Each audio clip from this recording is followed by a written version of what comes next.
అంటే ఇంకా ప్రధానమైన ఉదాహరణ చెప్పాల్సి వస్తే మహానాయకుడిని ఇక్కడ ఉన్నారు. అలిపిరి సంఘటనతో అక్కడి నుంచి పడి లెగిచి ఎంత డీమోటివ్ అయిపోవాలి, చావు తప్పి కన్నులు అట్టపోయినట్లుగా ఆ రోజున పరిస్థితి ఉన్నప్పుడు ఆ విజువల్స్ చూసి ఎక్కడ చెక్కు చెదరలేదు. ఆయన మానసిక స్థైర్యంతో ఉన్నారు.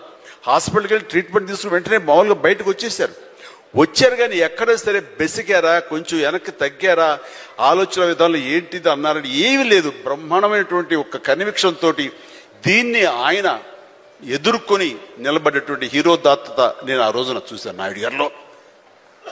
ఇలాంటివి వస్తుంటాయి కానీ వీటిని మన కన్విక్షన్, మన నమ్మకం, మన మీద నమ్మకం ఖచ్చితంగా ముందుకు వెళ్ళిపోతుండాలి. మనల్ని ఆదరించే ప్రేక్షకులు లేదా రాజకీయంగా వస్తే ప్రజలు ఎప్పుడు మన యొక్క మంచిని, మనం చేసిన కృషిని, మన యొక్క ఇన్నర్ మన ఫీలింగ్ని, మన జెన్యూనిటీని, మన ఆనెస్టీని, నిజాయితీని ఖచ్చితంగా గుర్తించగలరు.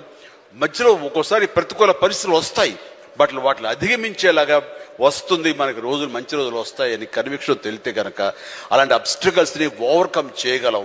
దానికి గాను నువ్వు నీ మానసిక ధైర్యాన్ని కోల్పోకూడదు. ఇక్కడ నిలబెత్తున్న నిదర్శనం చంద్రబాబు నాయుడు గారు. అది నేను చెప్పుకొచ్చాను.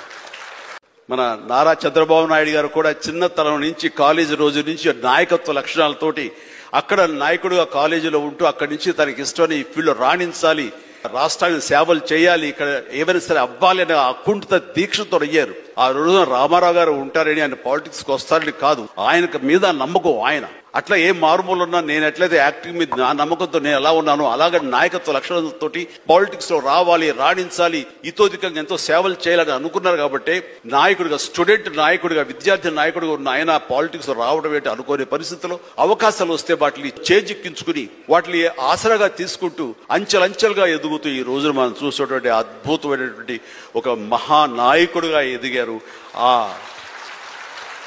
ఆయన దిశానిర్దేశంలో, ఆయన నాయకత్వంలో హైదరాబాద్ దగ్గర నుంచి ప్రతి నగరం, అంటే ఫస్ట్ ఇండియాలో ఆఫ్టర్ బెంగళూరు మళ్ళీ అలాంటి ఐటీ నగరంగా, అంటే ఎంత విజనరీ అంటే ఫ్యూచర్ లో ఇది డెఫినెట్ గా ఈ రోజున మనం అనుకుంటున్నాం డిజిటలైజేషన్ ఆ రోజున అంత ఉధృతంగా లేదు, అలాంటి దాన్ని అయి తీరుతుంది ఆయన అన్నారే. ఆయన మైండ్ సెట్ ఆ రోజున అలా షిఫ్ట్ చేసుకుని దానికి కట్టుబడి ఉన్నారు. కాబట్టి ఈ రోజున ఐటీలో కానివ్వండి, అతను డిజిటలైజేషన్ లో కానివ్వండి, ఇదిగో ఈ రోజున ఏఐలో కానివ్వండి, ఆ స్థాయికి వెళ్ళటానికి నాంది పలికినటువంటి పాయనీర్ మన చంద్రబాబు నాయుడు గారు. సో ఇలాంటి నాయకుల మైండ్ సెట్ షిఫ్ట్ అవ్వడం అన్నది ఎంతగా అభివృద్ధిలోకి ఎంత ఇదిగా ఉందో మనం తేటతెల్లంగా చూస్తున్నాం. కాబట్టి it's a wonderful subject. Sharni, I do appreciate. All the very best. Thank you so much sir.